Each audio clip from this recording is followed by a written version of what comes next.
Hello friends, welcome back to again on my YouTube online video tutorials of class 12 mathematics. And as we have already started the discussion of chapter 5, আমি already অধ্যায় 5 ৰ বিষয়ে আমি আলোচনা আৰম্ভ কৰিছো আৰু আমাৰ আগৰ ভিডিঅ'ত আমি exercise 5.1 5.2 we have already solved. So আজি আমি ডিসকাস কৰিম এক্সাৰসাইজ 5.3 আৰু তাৰ solutions. So my dear friends, solutions, you search in the Google, you will get thousands and lots of solutions. So why should I make these videos for you? মই কিয় দৰকাৰ হ'ল আপোনালোকৰ কাৰণে ইমান কষ্ট কৰি ভিডিঅ'বোৰ বনোৱাৰ কাৰণে সলিউশনটো নেটত গুগলত ক্লিক কৰাৰ লগে লগে থাউজেণ্ড সলিউশনস পাই যাব তো মোৰ উদ্দেশ্য এইটোৱে যে my aim of the making this video is not about to give you the answers and solutions. My main aim and objective and the basic thing is that I just want to give you the basic concepts of the chapter. What is there in the chapter? If you if you are clear with the concepts, then obviously you are going to solve the problems your own. I will just give you the hints, and you will be able to solve the problems by your own. So this is the logic, and this is the trick. Because before going to start the exercise, try to understand the concept that has been given in the book for you to understand to solve the particular problems. What are the concepts needed? So that concepts for the concepts I am actually preparing these videos for you. তোমালোকক সেই particular এক্সাৰসাইজটো solve কৰাৰ কাৰণে যি কনচেপ্টৰ দৰকাৰ সেই দৰকাৰবোৰৰ বাবেই মই ভিডিঅ'টো বনাইছোঁ মোৰ উদ্দেশ্য সেইখিনিয়ে মোৰ উদ্দেশ্য এনেকুৱা নহয় যে এক্সাৰসাইজৰ সলিউশনখিনি দিয়ে সলিউশন তোমালোকে নেটত মাৰি চালে হাজাৰ হাজাৰ সলিউশন পাই যাব সো আমাৰ এক্সাৰসাইজ 5.3 কেনে আমি কি লাগে what are the needs for exercise 5.3 so first thing is the derivative of implicit function অন্তর্নিহিত ফলনৰ অবকলস derivatives means অবকলস that we have already started discussion derivatives of inverse trigonometric functions and for inverse trigonometric functions we have learned what is inverse trigonometric functions ITF in our chapter 2 right আমি প্রতিলোম ত্রিকোণমিতিৰ ফলনৰ অবকলসৰ বিষয়ে আলোচনা কৰিম প্রতিলোম ত্রিকোণমিতিৰ ফলন already আমি chapter 2 আমি discuss কৰিছো So these are the basic two concepts and এই দুটা কনসেপ্টৰ ওপৰত বেস কৰি আমি সলিউশন উলিয়াব যাম এক্সারসাইজ 5.3 বুজি পাইছা now what to do how what is this implicit function এটাৰ বিষয়ে আমি আলোচনা কৰিম যে implicit function কি and inverse trigonometric functions we already have started in already have the concept in our chapter 2 আমি already discuss কৰিছো so তাৰে derivatives ৰ ওপৰত আলোচনা কৰিম only we have to discuss about the derivatives of inverse trigonometric function. But now this function, what is implicit function? This concept we must need. So let us start. So functions we have studied loads of functions, different types of functions. But now, what is implicit function? I am giving you some example of an implicit function. Suppose I am taking some examples. Okay. Suppose I have taken. So these are the examples I have taken to understand what is implicit function. Now see, the অন্তর্নিহিত ফলনটা we have so far find the derivatives of some functions. Suppose আমার কিছুমান function দিয়া আছিলে fx equal to suppose 2x. fx means what? This is nothing but y. So y means fx. So fx this is 2. We used to find the derivatives of this y dash. So y dash what? ddx of 2x. So ddx of 2x is 2 into so it is 2. Now see, what is actually implicit function? So there is another function is there that is called explicit function. Explicit function. অসমীয়াত কোৱা হয় স্পষ্ট ফলন আৰু এইটো অন্তৰ্নিহিত তাৰ মানে ইয়াতে कुछ गड़बड़ है गड़बड़ मतलब क्या है this is not given you directly some indirect thing like कभी कभी हम टेक्निकली कुछ बातें बोल देते हैं আমি কারোবাক কিবা टेक्निकली कोई दूं so that types of means directly हम कुछ नहीं बोल देते हम इनडायरेक्टली बोल देते हैं लेकिन हम पॉइंट आउट उधर ही करते हैं तो उसको एक्चुअली बोलते हैं इम्प्लिसिट एंड एक्सप्लिसिट डायरेक्ट बोल देते हैं मुझे खाना खाना है डायरेक्टली मैं बोल दिया तो दिस इज एक्सप्लिसिट और इम्प्लिसिट क्या होगा बहुत भूख लगा था यार এনেকুৱাকে আহি কৈ দিব করো ভूख লাগে বলেও নকব নকয় যে ডাইরেক্ট খানা খাও মানে তোমাক কিবা ইঙ্গিত দিব कुछ हिंट दे देते हैं so that type of hints actually called implicit function Now let us come to the what is actually function, this implicit and explicit. Explicit functions are those functions where we can separate the values of x and y. তার মানে এটু কইছে suppose আমাকে একটা ফলন দিয়ে আছে, function দিয়ে আছে, suppose 3x minus y equal to 5. Now I want to this errand, suppose I want to find the value of y. I can easily find 3x minus 5, right? If I want to find the value of x, I can easily find 3x equal to y plus 5, x equal to y plus 5 by 3. So the functions, those are the functions from where we can directly find the value of x or y without any problem. জীবর ফলনত আমি direct x এর y এর value আমার separately দিয়াই থাকে। So that types of functions actually explicit function. And what is implicit function? Implicit function are those functions from where you cannot directly get the value of x or y. জীবর ফাংশনত আমি x or y এর value direct লিয়া বলবো। We cannot find the value of x and y. So let us check this is easily given, value of y is this, so y का value दिया ही हुआ है, तो this is explicit, कोई problem ही नहीं है। यहाँ what can we do this in this, यहाँ पे हम क्या कर सकते हैं, suppose y equal to x minus 5, y का value भी निकाला है, लेकिन आप इधर सोचो कैसे आएगा y का value, suppose इधर से मैं ऐसा करता हूँ, इसको लेता हूँ, y equal to क्या होगा, y तो कॉमन नहीं आएगा, sin में भी y है, cos में भी x है, तो कैसे हम डिफाइन, हम लाइन में कैसे तोड़ेंगे, कैसे, how to find the value of y। कोई कह सकता है y equal to cos x minus sin y, अरे भाई इधर भी तो y है, तो how can we take it. So this type of functions are called actually implicit. यहाँ पे तो है y, लेकिन x हम सेपरेट नहीं कर सकते, एक के वैल्यू से और एक के वैल्यू नहीं निकाल सकते, जैसे कि इधर x y को टोटली सेपरेट कर दिया, x इधर है, y इधर है, इधर y इधर है, x इधर है। So that type of functions which we cannot separate directly, so that types of functions actually known as implicit functions. एक बार follow के alternative. So we are going to find the derivatives of such kind of functions. दोनों का मैं derivatives ले रहा हूँ. I am taking these two functions. Now derivatives of what? Derivatives means ddx. Derivative with respect to x. Ddx of this side y, this side ddx of 3x plus 5, right? So ddx of this means what? This means dy by dx, and this is nothing but our, we know this is y derivative. So this right side, how can we choose? Derivative we can break it. 3x plus ddx of 5, right? 3 will come, ddx of x plus 5 means 0. Right? So क्या होगा? 3 into ddx of 1 plus 0 equal to 3. So the derivatives of this function, this explicit function is 3. Now this derivatives of this function. Now take the ddx of both sides.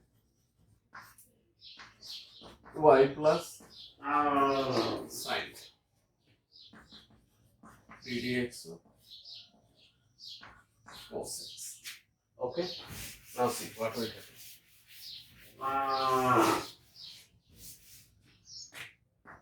This side ddx of y plus ddx of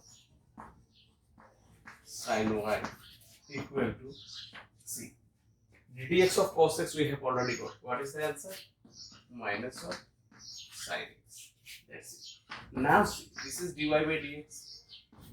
We need to find the value of this derivative, right?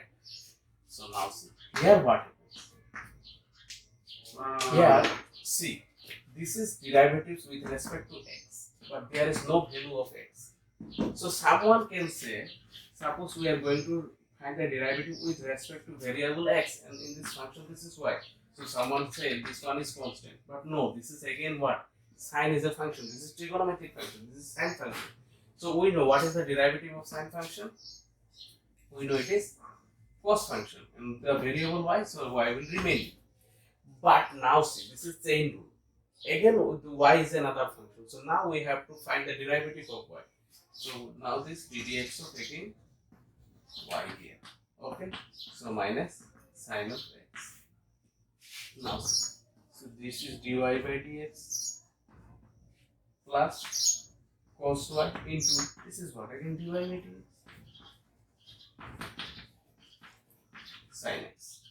So someone that once said this is the actually constant. This is not constant exactly. This is sin y, and we are going to find the derivatives of x of y with respect to x. That is why we have to keep it.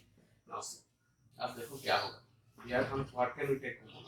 dy by dx is equal to 1 plus cos of y will remain dy by dx. इधर रहेगा minus sin x. So now dy by dx equal to minus sin x by 1 plus cos y.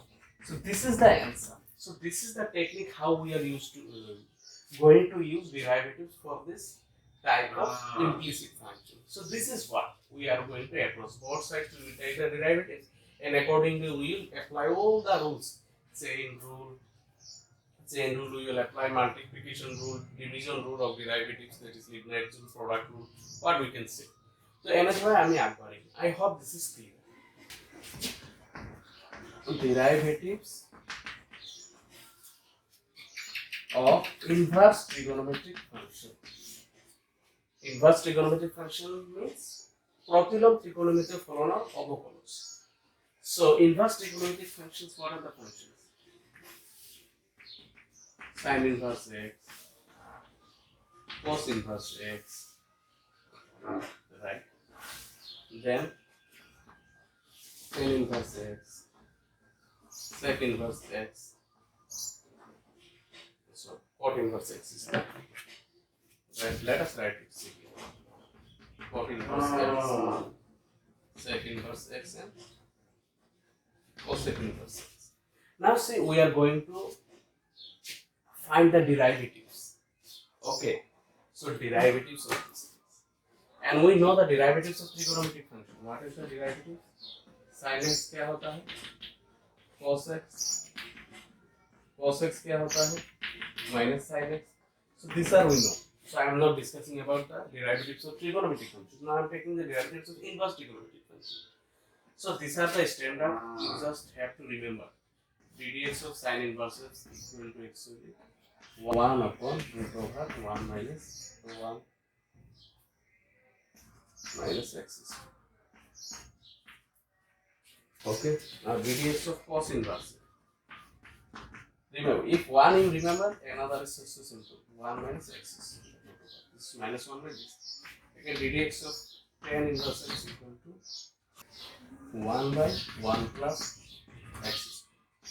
Cot inverse x equal to minus 1 by 1 plus x square. Okay.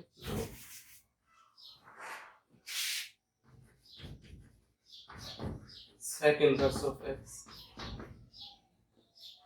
1 by root over x into root over x square minus 1. What is this? Sec square. Cosec minus 1 by x root over x square minus 1. So these are the different derivatives of the inverse trigonometric functions. ये सब trigonometric जो inverse trigonometric functions है, इन सब का derivatives है.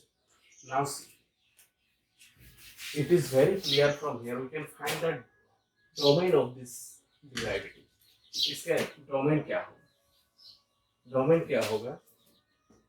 ये वाला functions पे. ये वाला वैल्यू क्या नहीं हो सकता? जीरो पार्ट हम जानते हैं, नीचे वाला कभी जीरो नहीं हो सकता. That means ये वाला जीरो नहीं हो सकता. एक नंबर बात. दूसरा बात ये है कि लूप के अंदर का वैल्यू ऑलवेज ग्रेटर देन और इक्वल टू जीरो. तो जीरो तो नहीं हो सकता, तो ग्रेटर देन जीरो होगा. तो that means 1 is greater than x square. इसका मतलब x square is less than 1. अब देखो, x का स्क्वायर करने से लेस देन 1 आएगा. तो ऐसा क्या क्या वैल्यू होगा जिसका स्क्वायर करने से 1 आ गया? एक तो जीरो है और जीरो से बड़ा वैल्यू है, सपोज 0.9. 9 के करने से स्क्वायर करने से क्या आएगा? 0.81. राइट. तो अब इधर क्या होगा? -1 का करने से 1 आएगा, तो 1 से छोटा होना चाहिए. तो अगेन क्या होगा? -0.999 दे सकते हैं. इसका मतलब what is the value of x can take? We can take the value of x like क्या होगा 1 से छोटा -1 से बड़ा। इसको हम कैसे लिख सकते हैं in terms of interval? -1 को 1, am I right? So this is the domain of this inverse trigonometric functions का derivatives का domain है -1 से। Similarly this one -1 से 1। अब देखो इसके लिए tan इनवर्स का लिए tan इनवर्स के लिए क्या होगा, ये डोमेन है सबका डोमेन, ये याद रखना, ये याद रखना, इससे ही तुम लोग का जो एंट्रेंस है जेडब्ल्यू का उधर में भी क्वेश्चन आता है। तो अभी देखो इधर 1 + x² क्या नहीं हो सकता, ये ग्रेटर 0 नहीं हो सकता। इसका मतलब x² - 1 नहीं हो सकता, x² - 1 तो कभी होगा ही नहीं, वो क्या हो जाएगा इमेजिनरी नंबर हो जाएगा। तो इसका मतलब x का वैल्यू 0 बिठाने से भी कुछ प्रॉब्लम नहीं है, 1 रह जाएगा, तो x can take any value that is real number. इसका भी सेम है। अब आते हैं इस दोनों का sec² और tan²।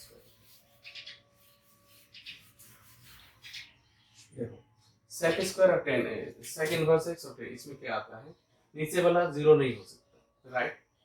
तो नीचे वाला 0 नहीं हो सकता, वो क्या है। अब देखो रूट के अंदर वाला वैल्यू क्या हो सकता है, क्या होना है 0 से 0 या तो 0 से ग्रेटर देन होना है। तो नीचे है तो 0 तो नहीं सकता, इसका मतलब ग्रेटर देन 0 है। तो x² - 1 इज ग्रेटर देन 0, इसका मतलब x² इज ग्रेटर देन 1। अब देखो x² का वैल्यू कब ग्रेटर देन 1,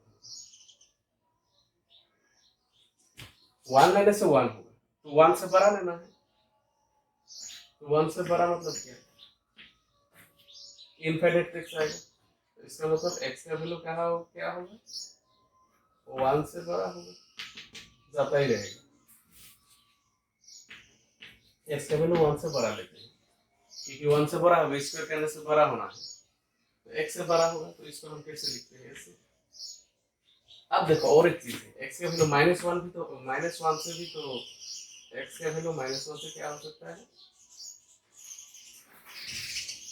माइनस लेने से भी प्लस हो जाएगा। तो -1 तो नहीं होगा, -1 में 1 आएगा, तो -1 से नीचे वाला लेते हैं, तो x इज लेस देन -1, तो -2 ये सब हो जाएगा। तो उसके लिए क्या होगा -∞ to -1 ये होगा। तो x का वैल्यू ये भी लेगा, ये भी लेगा, तो इन दोनों का यूनियन करना है। क्या करना है, यूनियन। तो इसका मतलब -1 ये वाला union 1 to ∞। So this is the domain of this derivative of sec inverse of x. I hope यहाँ तक सबका क्लियर हो गया। So this is the basic concept to solve the exercise 5.3। मैं इधर जो इनवर्स ट्रिगोनोमेट्रिक फंक्शन है, कभी-कभी एग्जाम में ये दे सकता है कि find the derivatives of sin inverse of x, तो कैसे निकालोगे। So let us मैं तुम लोगों के लिए ये वाला सॉल्व कर देता हूँ, the derivative of sin inverse of x, and let us check whether the answer comes or not। So simple है, easy है, टेंशन लेने का नहीं। Just try to follow the instructions and the process I am taking in solving the problems। Suppose I am asked to find the derivatives of this। Suppose उनको बोल दिया, question दे दिया, find the derivative of sin inverse of x। ठीक है, तो हमारा function क्या है, sin inverse of x। fx मतलब क्या है, y है, y मतलब sin inverse of x। हमें dy by dx निकालना है, राइट? तो sin inverse of x sin को इधर लाएंगे तो क्या होगा, sin y equal to x। तो अब इसको dy by dx करते हैं, ddx of this, both side ddx लेते हैं, डेरिवेटिव लेते हैं, इधर भी ddx। Now ddx of sin function क्या होता है, cos फंक्शन, वो बाहर लिखते हैं। अब देखो इधर y है, तो y का भी ये चेन रूल अप्लाई होगा, तो ddx ऑफ sin फंक्शन हम क्या कर दिए, cos ले लिए। अब फिर से हम ये sin के फंक्शन का क्या है, ये y है, तो उसका भी हम डेरिवेटिव करना है, तो ddx ऑफ उसका भी होगा, y का भी होगा। अब देखो ddx ऑफ x का हमें पता है डायरेक्ट, तो रह क्या गया, cos y को उधर भेज देते हैं, इधर क्या रहेगा dy by dx, इधर cos आने से 1 by cos y। सो ये आ गया। अब देखो हमें यहाँ पता था sin y equal to x, sin y equal to x, तो cos y क्या हुआ, root over 1 minus sine square y होगा कि नहीं, ये हम पता है। देखो ये अगर पता नहीं है, देखो हम एक चीज जानते हैं कि नहीं, sine square y plus cos square y equal to 1, तो क्या होगा, cos square y equal to 1 minus sine square y, तो कॉस वाई क्या होगा, ये क्लास 10 में ही सीख के आए हो, साइन स्क्वायर वाई, राइट, तो वही तो मैंने लिखा। तो कॉस वाई की जगह पे ये लिख सकते हैं, so I can write 1 upon root over 1 minus sine square y. तो अब देखो 1 by root over 1 minus sine y का वैल्यू हम पहले ही पता है, साइन वाई का वैल्यू क्या है, x, तो इधर साइन वाई का x स्क्वायर, तो ये this is the derivative of this sine inverse of function. So simple, इस तरह तुम बाकी सब का निकाल सकते हो। You try to find it out and if you find any difficulty you contact me, I will definitely help you. Now let us come to solve the question answers of exercise 5.3. मैं सब solve नहीं कर दूंगा, okay, I will give the hint, because यहाँ से अगर तुम questions देखोगे 1 से लेके 8 तक all are same type of questions from 1 to 8, and from 9 to 15 they are all related to inverse trigonometric functions. So there are two concepts that we have started. One is a implicit function, another is a inverse trigonometric function. So एक number से लेके question number 8 तक जो है वो implicit function के ऊपर है क्वेश्चंस, एंड क्वेश्चन नंबर 9 से लेके क्वेश्चन नंबर 15 तक सब इनवर्स ट्रिगोनोमेट्री के ऊपर है। सो मैं यहाँ से एक दो कर दूंगा, वहाँ से एक या दो कर दूंगा, और बाकी टेक्निक बता दूंगा। अगर सॉल्यूशन चाहिए तो you can, I will give the solutions in the description, you can download from there और you can contact me for any queries, okay. So now see question 1 में क्या दिया, फाइंड द डेरिवेटिव से, question में ये दिया हुआ है dy by dx निकालो, find dy by dx, okay. So question number 1 में क्या दिया हुआ है, twice of x plus thrice y equal to sin x। सो हमें कुछ नहीं करना है, ये इम्प्लिसिट फंक्शन है, तो हमें क्या करना है, दोनों साइड ddx ऑफ लेना है।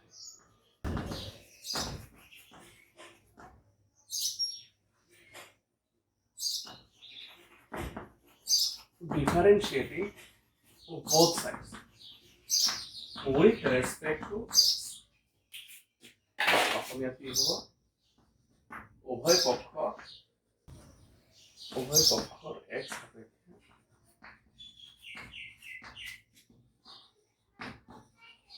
অবকলন কৰি পাওঁ। What can we find?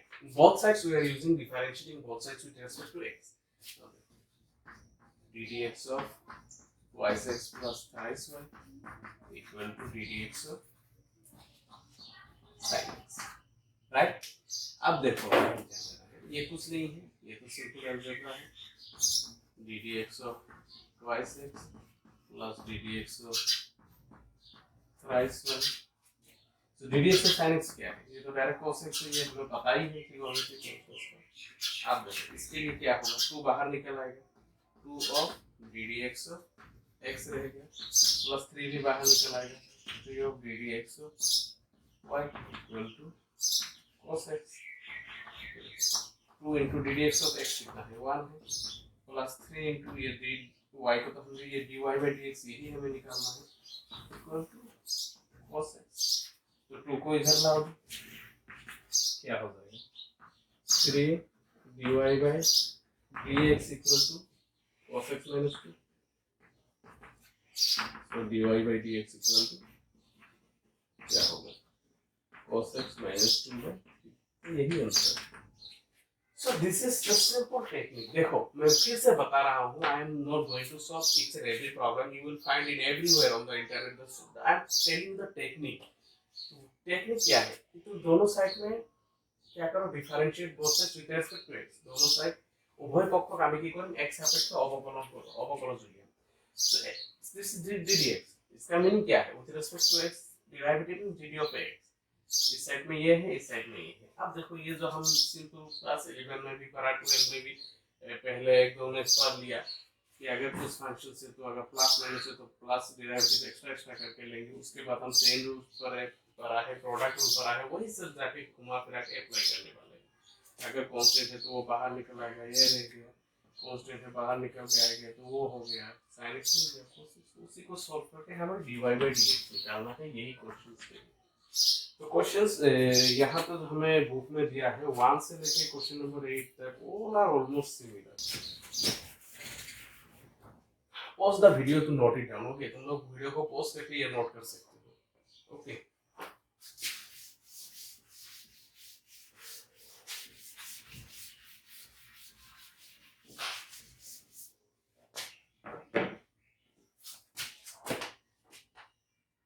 देखो क्वेश्चन नंबर 8 पे क्या दिया हुआ, sin square x plus cos square y equal to 1। तो इसको करना है simple, radius both side apply करो, radius of sin square x plus cos square y equal to ddx of 1। अब इसको सिंपल करना है, ddx of sin square x plus ddx of cos square y equal to, ये क्या होगा, 0 हो गया कांस्टेंट आपका। अब देखो यहाँ पे क्या करना है, यहाँ पे हमारा चेन रूल अप्लाई होगा। पहले तो साइन स्क्वायर है, किसी फंक्शन का स्क्वायर है, इसका मतलब साइन स्क्वायर है, इसका मतलब क्या है, देखो हम जानते हैं साइन एक्स होल स्क्वायर। तो अगर इसको हम कुछ एक्स्ट्रा चीज समझे, सपोज ये x to the power m है, तो इसका डेरिवेटिव करने क्या होता है, x टू द पावर, ये हमें पता है, इसका डेरिवेटिव ये होता है। तो साइन स्क्वायर x का डेरिवेटिव क्या होगा, 2 बाहर आएगा इनटू sin x 2 माइनस 1, तो x 1 ही रहेगा। तो ये हो गया, ये वाला का ये हो गया, इसका डेरिवेटिव अगर करेंगे तो 2 sin x हो जाएगा। उसके बाद आप देखो वो वाला क्या है, उसके बाद क्या बच गया sin x, तो sin x का डेरिवेटिव करेंगे, उसके बाद हम ये चेंज, उसके बाद हमारा बच गया अंदर sin x। ये 2 sin स्क्वायर x के लिए 2 sin x आ गया, अब sin x था इसीलिए उसका फिर से डेरिवेटिव होगा, ये चेंज हो गया। सिमिलरली cos स्क्वायर y के लिए क्या होगा, 2 cos y, फिर से derivative of cos y equal 0,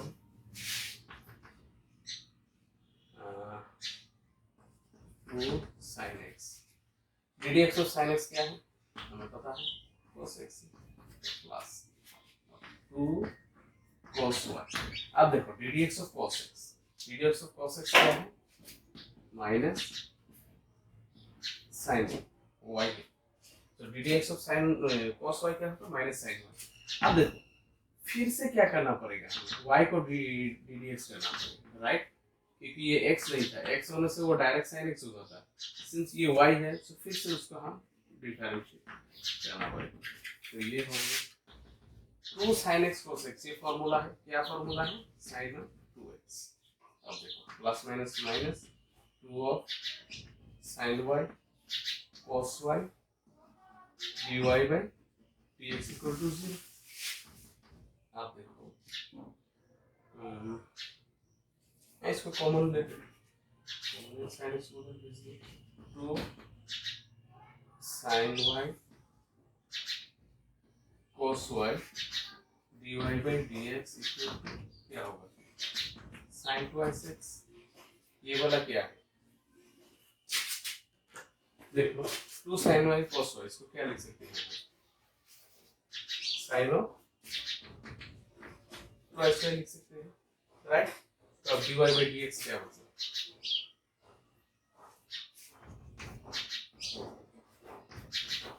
क्या होगा, sin 2x by sin y। So this is the answer। So इस तरीके से हम और क्वेश्चन एंड आंसर्स को सॉल्व कर सकते हैं। तो बाकी जो क्वेश्चन नंबर 9 से लेके 15 तक है, all are simple, similar, so simple. तो मैं एक पिकअप कर लेता हूँ, question number 10। So pause the video and note everything, okay?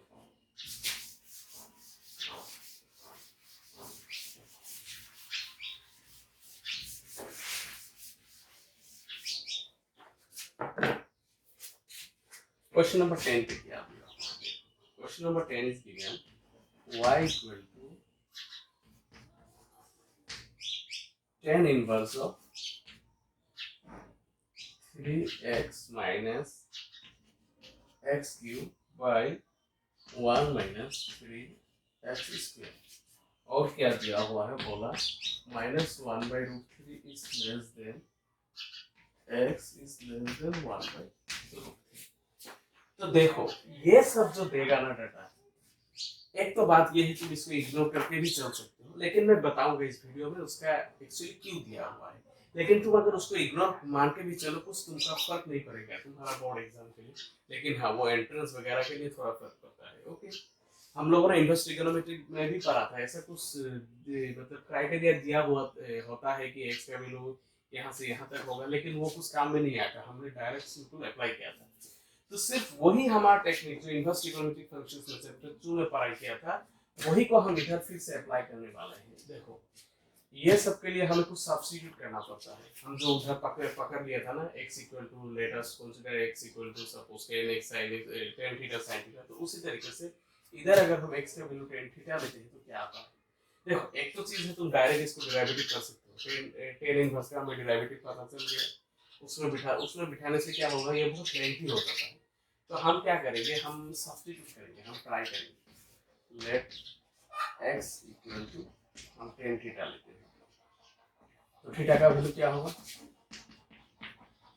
tan inverse x होगा। तो वो बाद में हम उसको देखेंगे। अब देखो y का वैल्यू क्या होता है, tan इनवर्स देखो 3x की जगह पे 3 tan theta minus tan cube theta by 1 minus 3 tan square theta. अब देखो ये जो वैल्यू है ये किसका वैल्यू है, कैन यू टेल मी?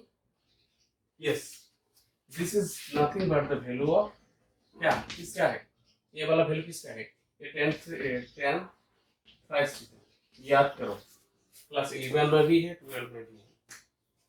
तो देखो अभी देखो y equal to tan cancel out करके क्या होगा, 3 थीटा होगा।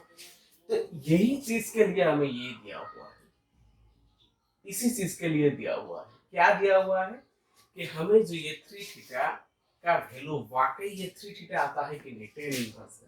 देखो हमें tan इनवर्स का रेंज क्या पता, बताओ tan इनवर्स का रेंज क्या हुआ था, हम जानते थे tan इनवर्स का रेंज -π/2 से π/2 तक। तो अब देखो ये जो रिजल्ट आएगा यहाँ से जो 3 थीटा आएगा, ये 3 थीटा का रिजल्ट इसके अंदर होना चाहिए, उसी के लिए हमें ये दिया हुआ है।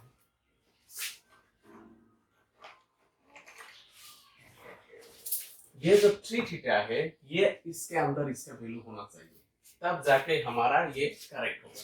लेकिन हमने उस चीज के लिए ही ये दिया हुआ है, तो उसी के लिए ये अप्लाई करना। लेकिन हम विदाउट यूजिंग दिस हम सिर्फ कैंसिल करके भी बिठा सकते हैं, लेकिन एंट्रेंस एग्जाम में कुछ थोड़ा हाई लेवल कर देता है, तब जाके वो दिक्कत आता है, अगर ये समझ में नहीं आता है तो इसलिए मैं ये तुमको समझा रहा हूँ। देखो हमें क्या दिया हुआ है, -1/√3 is less than x by 1/√3, right. x का वैल्यू क्या है, tan थीटा 1/√3, राइट। अब मुझे बताओ tan किसका वैल्यू ये हो जाता है, tan का किसका वैल्यू 1/√3 होता है, ऑब्वियसली tan 5/6, tan 30 5/6, राइट। अब देखो तीनों में tan है तो कैंसिल कर दो, -5/6 लेस देन थीटा 5/6। अब हमें क्या लाना है, 3 थीटा, तो 3 इंटू कर दो सबको, 3 थीटा। अब देखो 3 2 ज़ा 6 तो -5/2 5/2। तो थीटा का वैल्यू इसके अंदर हो गया कि नहीं, तो रेंज के अंदर आया कि नहीं। तो यही चीज निकालने के लिए ये करेक्ट है कि नहीं, सही है कि नहीं, उसके लिए हमें ये बना दिया। तो देखो एक तो चीज है ये हमारा कुछ काम में नहीं आया, हम डायरेक्टली बिठा दिया, तो ये टाइम वेस्ट क्यों करें। तुम बोर्ड एग्जाम दे रहे हो, बिंदास ये आंखें बंद करके जो आंसर आता है वही लिख दो। ओके अब देखो 3 थीटा, थीटा का वैल्यू हम निकाल चुके हैं, क्या है tan inverse of x। Okay so now हम d d x of y करेंगे, डी डी एक्स ऑफ इधर भी होगा d d x of 3 tan inverse of x, right. ये हो गया हमारा dy बाई dx, अभी क्या होगा, 3 बाहर निकल आ गया, dy by dx tan inverse of x। मैं ये मिटा दे रहा हूँ, तुम लोग ये नोट पॉज करके नोट डाउन कर लो। अब देखो dy by dx हो गया, आप रहेगा 3 into ddx of tan inverse अभी कर दिया, क्या है 1/1 प्लस x स्क्वायर। तो dy by dx equal to 3 of 1 plus x। Check the answer, क्या ये मिला कि नहीं। Question number 10